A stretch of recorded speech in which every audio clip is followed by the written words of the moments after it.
Atlantis.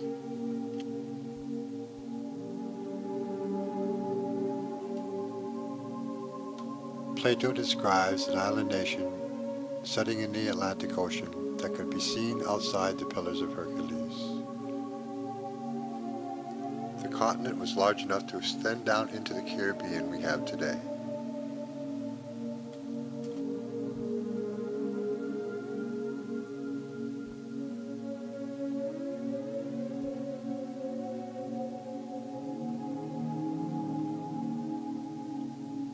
Ignatius Donnelly gives us the account of Solon, the Greek scholar.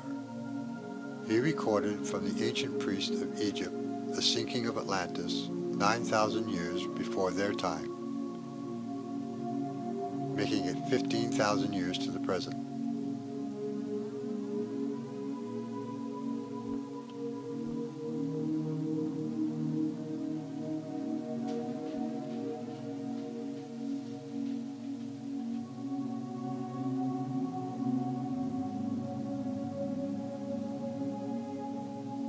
And then we have the readings from Edgar Cayce on Atlantis and their great crystal technology.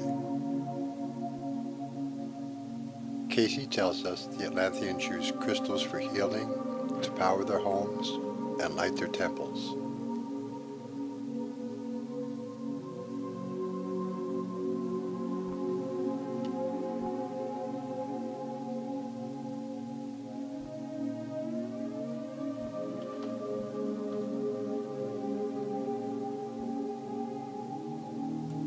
For thousands of years, it was all thought to be a myth. But this is not the case.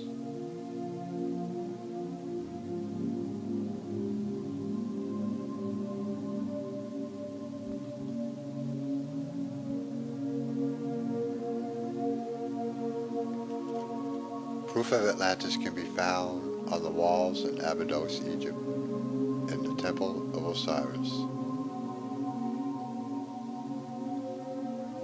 The technology is scribed into the walls in vivid color.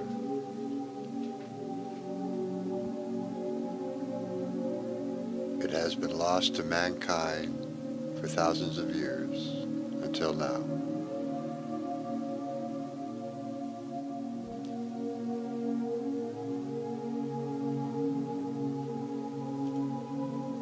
This region of Abydos is said to be where the gods landed, and why the ancient Egyptians used to pray to the west, towards the island of the gods that sank in the Atlantic Ocean.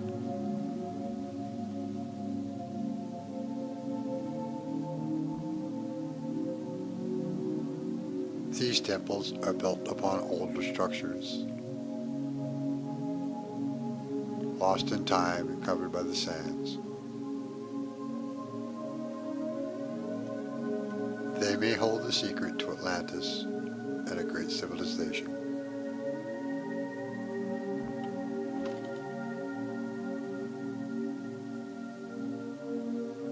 We shall begin with the Cayce readings on Atlantis and a description of what their technology looks like. From the Edgar Cayce readings, as for a description of the manner of the construction of the stone, we find it was a large cylindrical glass, cut with facets in such a manner that the capstone on top of it made for the centralizing of the power or force that concentrated between the end of the cylinder and the capstone itself.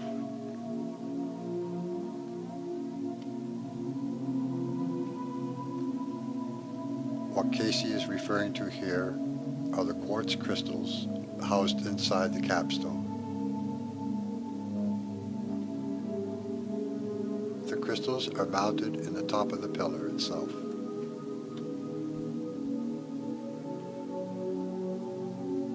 This can be clearly seen on the walls in Abydos. The pillar itself sits in a copper pit. This is to generate a negative bias on the outside of the pillar. It is similar to the Leyden jar capacitor we use today. The crystals are charged under the stars at night, absorbing the radiation from the universe. The energy is then converted into high voltage electrical rays.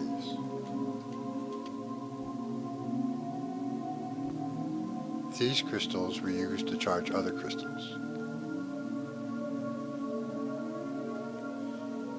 One application that can be plainly seen is a crystal bank being used to charge a set of Earth batteries.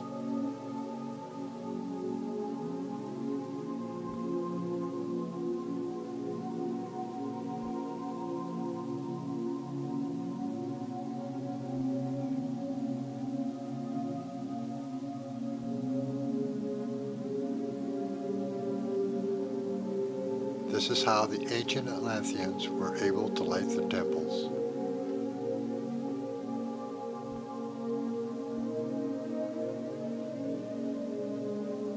The system is based on a DC circuit using one component connected to ground and the other component charged with a high voltage ray.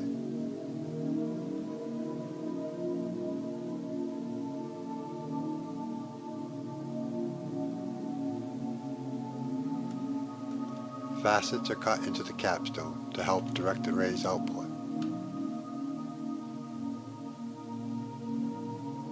This can be seen depicted on the walls in Abydos, as well as in the headdress of the pharaohs.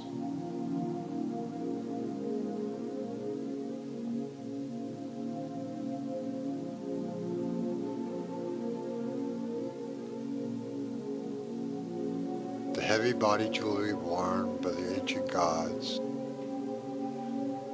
and the artifacts passed down through the dynasties were items all associated with the Djed pillar.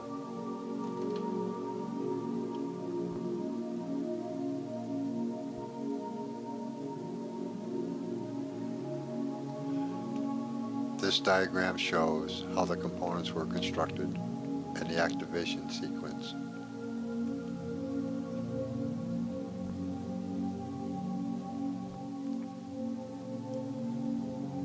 With such an energy supply, the Atlanteans could have easily lit their temples and powered their homes.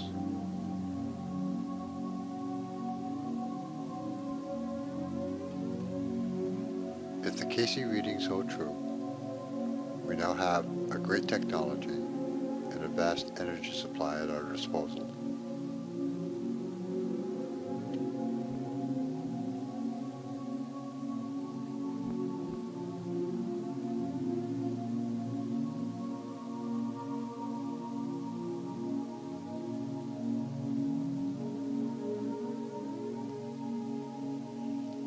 It appears the end period of Atlantis marks the beginning of the Egyptian culture.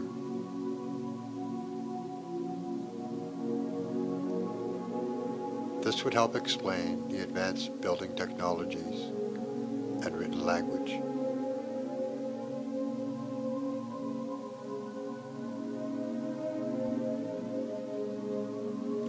The Atlanteans were the gods of Egypt.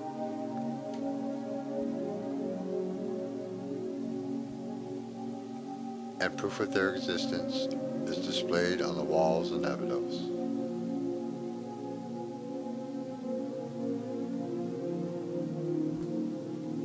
This temple and others in the region may hold a vast wealth of information.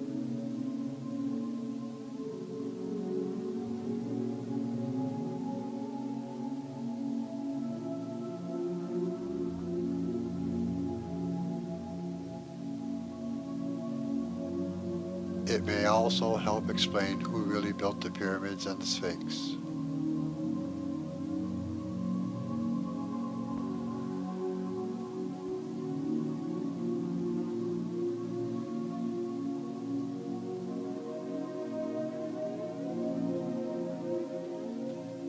The Djed pillar is constructed of topaz, which is a natural prism.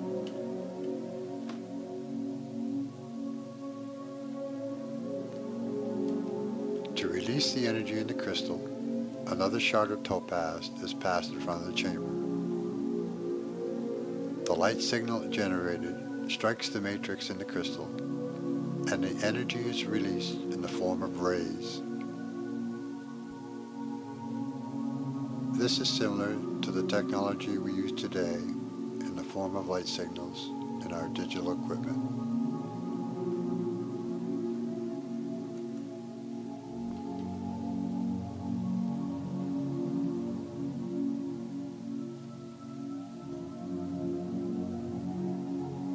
This technology is also similar to Nikola Tesla's idea of sending electrical waves through the air to power our homes and our automobiles.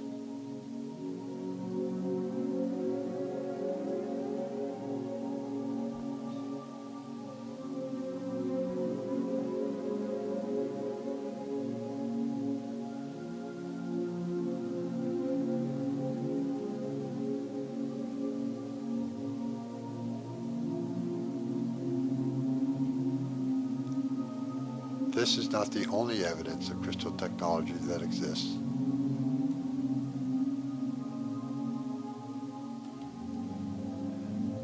In 1970, while diving for treasure, Dr. Raymond Brown discovered ruins beneath the ocean between Andros and the Berry Islands in the Caribbean. Dr. Brown stated that the ruins were covered in hieroglyphs.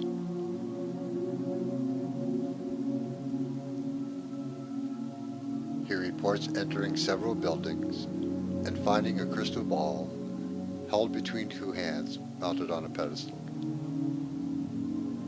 Over the crystal ball was a golden rod. Dr. Brown was unable to remove the rod, but did retrieve the crystal ball, the only thing salvaged from the site.